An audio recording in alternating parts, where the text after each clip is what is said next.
Göbekli Tepe hakkında konuşmaya başlamadan önce gelin Göbekli Tepe'nin nasıl keşfedildiğine bakalım. 1986 yılında Mahmut Kılınç adında bir çiftçi bir gün tarlasını sürerken bulduğu heykeli para eder düşüncesiyle müzeye götürür. Müzedeki yetkililer heykelin tarihi bir özelliği olmadığı savıyla heykeli müze ambarına kaldırır. Yıllar sonra müzeye gelen başta Alman Arkeoloji Enstitüsü görevlisi Klaus Schmidt olmak üzere uzman kişiler tarafından incelenen heykelin değeri anlaşılır. Heykelin bulunduğu tepenin birkaç metre derinlerine inince saklı tarih gün yüzüne çıkar. Göbekli Tepe geniş görüş mesafelerini görebilecek hakim bir noktadadır. İnsanoğlunun en büyük adımlarından biri olan Neolitik devrimin yani tarımın başlamasının, hayvanların evcilleştirilmesinin, ilk kurulan köylerle birlikte yerleşik yaşama geçişin, sınıflaşmanın nüvelerinin oluşmasının, kısacası uygarlığın ilk adımlarının atılmasının gerçekleştiği çekirdek bölgelerden biri. Belki de en önemlisi olan bereketli Hilal topraklarında yer almaktadır. Yaklaşık 11.600 yıl önce Fırat ve Dicle nehirleri arasında kalan bölgede insanlık tarihinin en önemli oluşumlarından biri olarak inşa edilen Göbekli Tepe, Mezopotamya'daki ilk şehirlerden 4600 yıl, milyonlarca turistin ziyaret ettiği İngiltere'deki ünlü Stonehenge'den 6600 yıl, Mısır piramitlerinden 7100 yıl, Malta adasında bulunan tapınaklardan da 6100 yıl daha eskidir. Bunun önemli nedenlerinden biri bu bölgede yaşamış insanların milattan önce 10.000 yıllarında yani ilkel çağlarda olmalarına rağmen sanılanın aksine daha modern, gelişmiş bir yaşam şeklini benimsemiş olmalarıdır. Bu bilgi sayesinde medeniyetin ve insanlık tarihinin başlangıç noktası tekrar belirlenmiş oldu. Ve gelelim Göbekli Tepe'nin planına.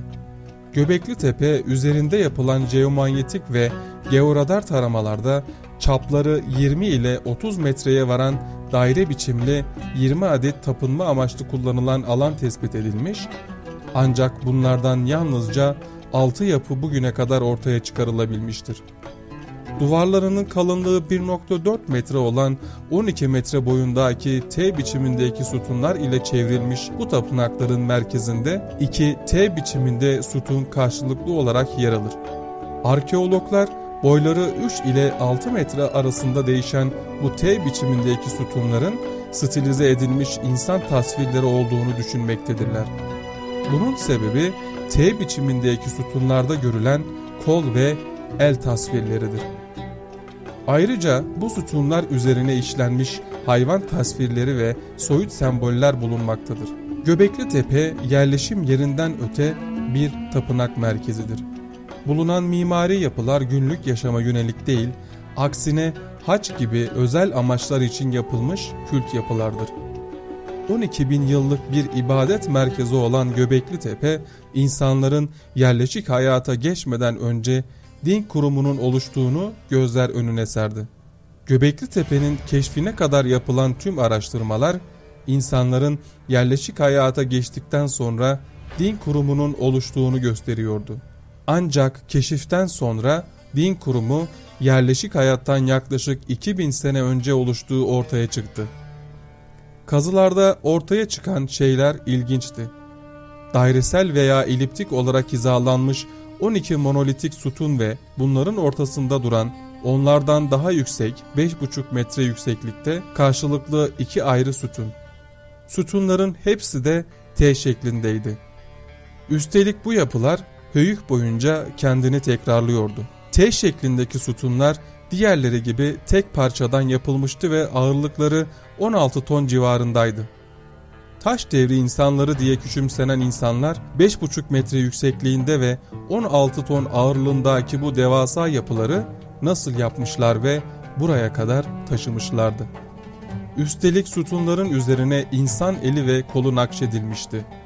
Yüz kısımları yoktu ama T şeklin üst kısmının başı temsil ettiği sonucuna varıldı. Yani insanı andıran ama ondan daha yüce varlıkları temsil ediyordu. Tanrıları. Tüm bunların anlamı açıktı. Burası bir tapınaktı. Üstelik dünyanın en eski tapınağı. Kazılarda arkeologları şaşırtan bir şey daha vardı. Yabani hayvan kemikleri. Yani burayı yapanlar avcılıkla yaşayan insanlardı ve bu durum gizemi daha da artırıyordu. Çünkü mevcut teoriye göre avcılıktan tarıma, oradan da yerleşik düzene geçilmiş, sonra dinler ortaya çıkmıştı. Oysa Göbeklitepe bu teoriyi, yani bilinen insanlık tarihini alt üst etmişti. Çünkü ortaya çıkarılan şeyler dinlerin sonradan ortaya çıkmadığını, taş devrini bitiren etken olduğunu gösteriyor. Profesör Schmidt, dinin insanları tarım hayatına sevk ettiğini söylüyordu. Göbeklitepe'deki en ilginç ve gizemli şeylerden biri, sütunların üzerine büyük ustalıkla işlenmiş olan figürlerdi. Boğa, tilki, farklı tipte kuşlar, yaban domuzu, akrep, başsız insan figürleri ya da soyut figürler. Hepsinin ortak noktası ise birer sanat eseri kadar güzel olmalarıydı. Bu figürler devasa sütunlarla yekpareydi. Yani bunları yapabilmek için büyük ustalık gerekiyordu. Hem Göbeklitepe'deki mühendislik hem de figürlerdeki sanat insanların çok uzun yıllar önce bu civarlarda olduğunu ve bu bilgileri kazandığını gösteriyordu. Peki ama tüm bu sembollerin anlamı neydi?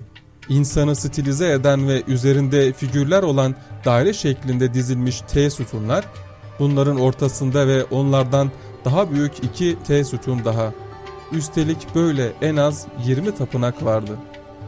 İnsanı sembolize eden bu 2 sütunlar tam olarak doğu-batı yönünde dikilmişlerdi. Yani 21 Mart'ta ya da 23 Eylül'de, yani ekinoks zamanlarında. Güneş tam bu sütunlarla hizalanıyordu. Güneşin doğuşu ya da batışı yılın diğer zamanlarında tapınaktaki diğer 12 sütunla eşleşiyordu. 12 sütunun üzerinde bugün astrolojide sıkça kullanılan ve zodyakı temsil eden hayvan figürlerinin bulunması, buranın aynı zamanda gökyüzünü izlemek için de kullanıldığını düşündürdü. Ama bunun için daha fazla kanıt gerekiyordu. Bu konudaki en önemli iddia Hindistan'dan geldi. Hindistan'ın en önemli astronom fizikçilerinden Profesör Siddharth, en eski Hint-Avrupa metninin milattan önce 10.000 yılında yazıldığını söylüyor ve Rig Veda isimli bu kutsal metinlerdeki içeriklerin ve figürlerin Göbeklitepe'de bulunanlarla tamamen örtüştüğünü söylüyordu. And my academic background is that I'm an astronomer and a physicist, and astronomy has brought me to the field of astronomical chronology and archaeoastronomy, because many ancient scriptures have a lot of astronomical content in them, particularly the Indian scriptures which go by the name of Vedas, and also the mythology that originates from them. So this interest of mine has really brought me to a lot of astronomical dates. Astronomical events are like calibrators of time, and these dates then have to be checked with hard evidence. Science may not be exactly as they are today, but nevertheless the zodiacal signs were used at the dawn of civilization,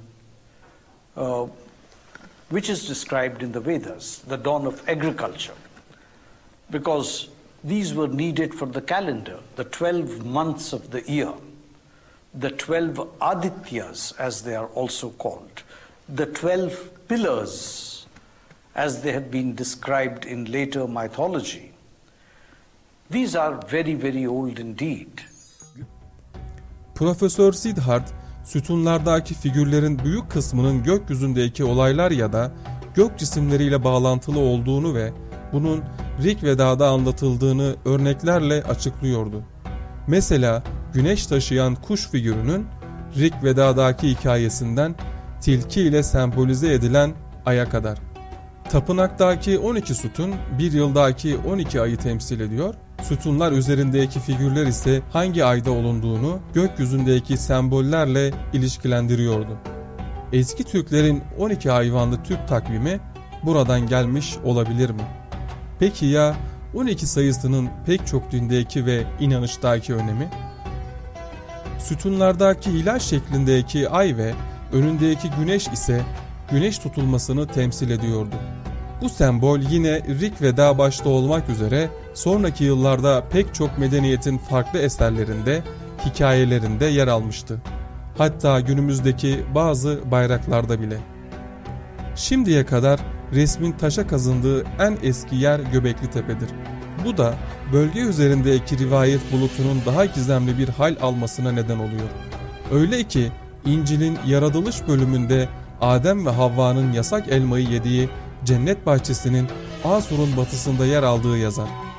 4 nehirle çevrelendiği, bunlardan ikisinin Fırat ve Dicle olduğu bilinen cennet bahçesi ile Göbekli Tepe'nin konumu arasında benzerlik bulunmaktadır. Yine Asur tabletlerinde bahsedilen Bet adlı medeniyetin konumlandığı yer olarak Göbekli Tepe'nin bulunduğu yer tarif edilir. Tevrat'ta da cennet bahçesinin Suriye'nin kuzeyinde olduğu belirtilmektedir. Gelelim Göbekli Tepe'nin neden gömüldüğüne. Göbekli Tepe Neolitik dönemde kullanılmış ve sonra da terk edilmiştir. Göbekli Tepe'nin anıtsal yapıları onu yapan Neolitik dönem insanları tarafından bilinçli olarak doldurulduğu, bir nevi gömüldüğü düşünülmektedir. Bu dönemde yaşam biçimlerini de değiştirmeye başlayan son avcılar eski kimliklerini, avcı toplayıcı yaşamlarında onlar için önemli olan inanışlarını, sembol dünyalarını tahrip etmeden kapatarak terk ettiği düşünülüyor. Bu nedenle son avcıların buluşma merkezi olan eşsiz tapınaklar dağı, ıssız, ırak, sessiz ortamda tahrip edilmeden günümüze kadar ulaşabilmiştir. Göbekli Tepe alanının kazılmayan en ufak bir kısmı bile kaldığı sürece neden inşa edildiğini, neden toprağa gömüldüğünü ve neden terk edildiğini asla bilemeyiz. İleride alanda gerçekleşecek çalışmalar şüphesiz sadece şu an çözülemeyen gizemlere değil, aynı zamanda insan toplumlarının gelişimindeki kritik aşamayı anlamamıza da ışık tutacaktır. Videomuzu Hawking'in bir sözüyle kapatalım. Eski insanlar bunları nasıl yaptı diye sormak yerine acaba biz mi zeka olarak çok geriledik demek daha doğru olurdu. Teknoloji hayata girdiğinden beri çoğu şeyi düşünmeden yapabiliyoruz ve yapıyoruz. Asla güç ya da çaba harcamıyoruz. Zekamız gittikçe yok oluyor. İzlediğiniz için teşekkür ederim.